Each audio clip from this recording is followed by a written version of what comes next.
राधे राधे। ओम नमो भगवते वासुदेवाय नमः। भगवान कृष्ण का पार्षद होने के कारण अर्जुन समस्त अज्ञान अविद्या से मुक्त था, लेकिन कुरुक्षेत्र के युद्ध स्थल में उसे अज्ञान में डाल दिया गया ताकि वह भगवान कृष्ण से जीवन की समस्याओं के विषय में प्रश्न करे, जिससे भगवान उसकी पीढ़ियों के मनुष्यों के लाभ के लिए कर दे और जीवन की योजना का निर्धारण कर दे।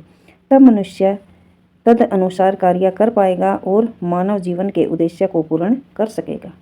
भगवत गीता के विषय वस्तु में 5 मूल सत्यों का ज्ञान निहित है।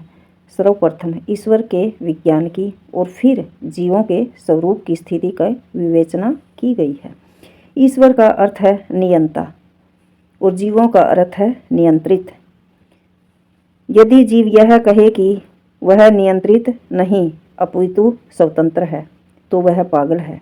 जीव सब प्रकार से कम बद्ध जीवन में तो नियंत्रित है, इसलिए भगवत गीता की विषय वस्तु ईश्वर सर्वोच्च नियंता तथा जीव नियंत्रित जीवात्माएं ये से संबंधित है।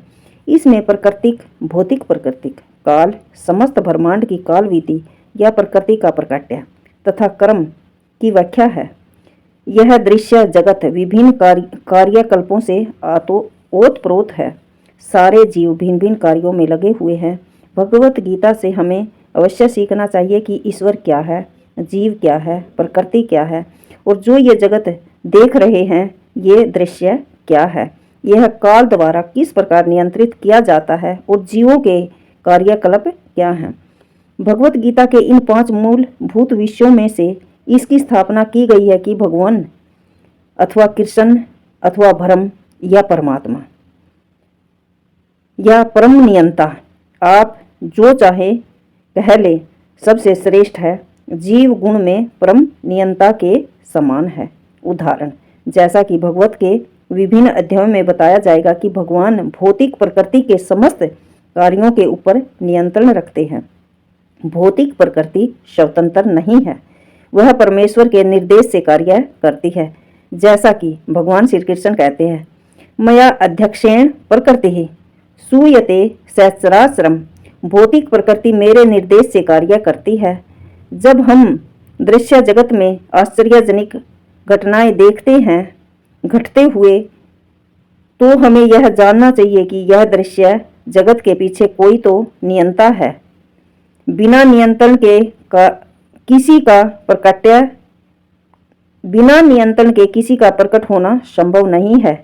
नियंता को न मानना बचपना है। उदाहरण, एक बालक सोच सकता है कि स्वतोचालित यान विचित्र होता है क्योंकि यह बिना घोड़े के या खींचने वाले पशु से चलता है।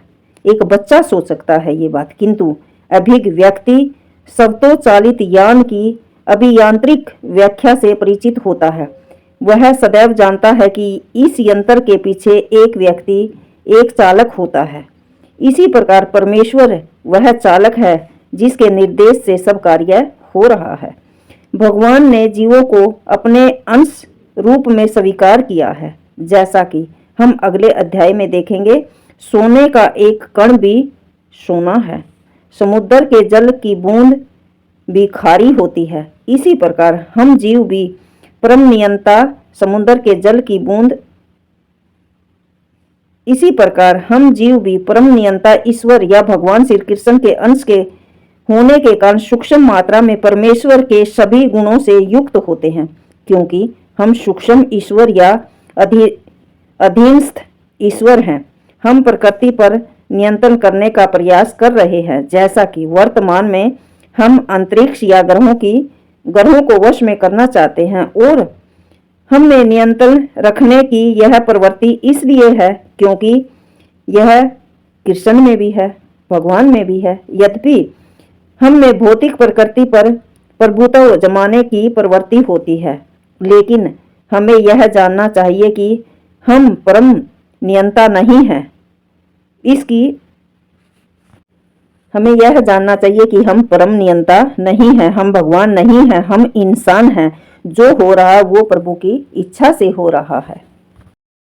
जो हो रहा है वो भगवान की इच्छा से हो रहा है और जो होगा वो भी प्रभु की इच्छा से ही होगा। हम तो इसकी कठपुतली हैं।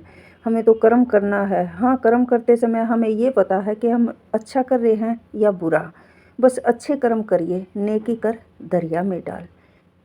सब कुछ यहीं रह जाना है, कुछ नहीं साथ लेकर जाना। हम कर्म लेकर जाएंगे और भाग्य लेकर आएंगे। जो हम भोग रहे वो हमारे किन जन्मों का कर्म है, वो हमारा आज भाग्य बन रहा है जो हम भोग आ रहे हैं। और जो अब बोएंगे वो हमारा किन जन्मों में भाग्य बनेगा। अच्छा करिए।